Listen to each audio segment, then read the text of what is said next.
Don't touch that dial. Randy's Old Time Radio Show presents... Another 5-minute mystery.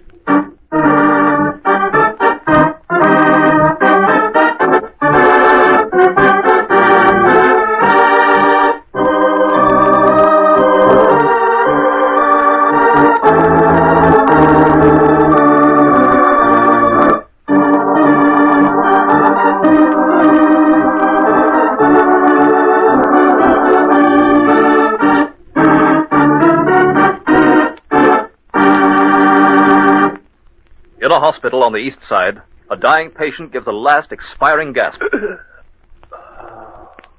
He's gone.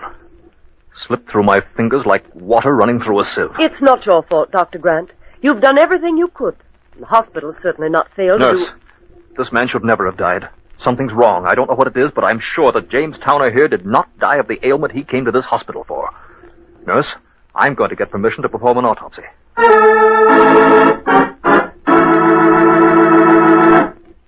Your hunch was right, Dr. Grant. What is it? Tell me, Jones. When we tested Towner's blood in the lab, a foreign substance showed up immediately.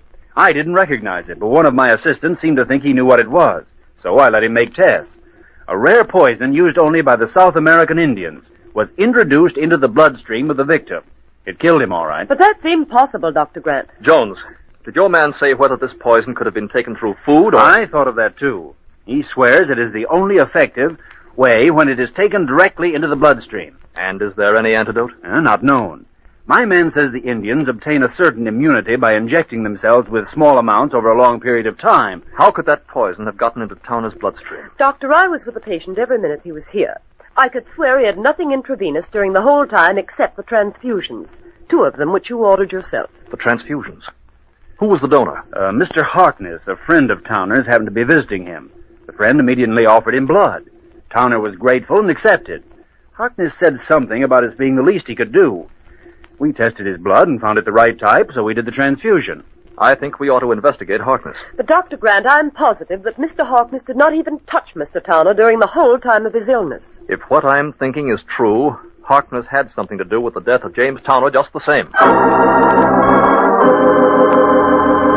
Well, we were certainly lucky, Doctor. There's no question about it. Harkness is your man. I knew it. I've had Harkness investigated by the police. He's mentioned in Towner's will, gets the whole estate. The police have searched his apartment and found just what I expected. I feel my medical judgment has been vindicated, Jonesy. You're right, Doctor. We're going to have this man Harkness arrested for the murder of James Towner.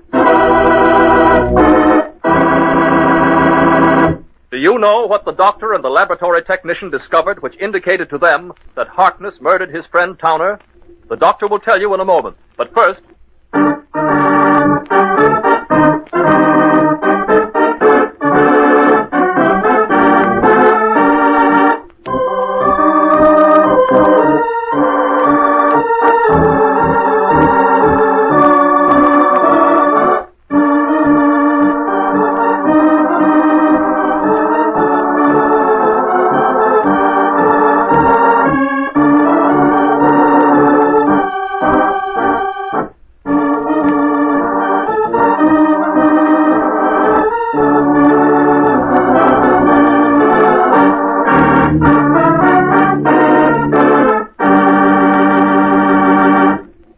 And now, back to our story. Well, Doctor, what have you found?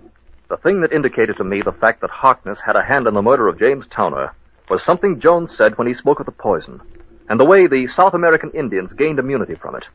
I deduced that probably, against the chance that his so-called friend would need a transfusion, Harkness had so immunized himself over a period of time.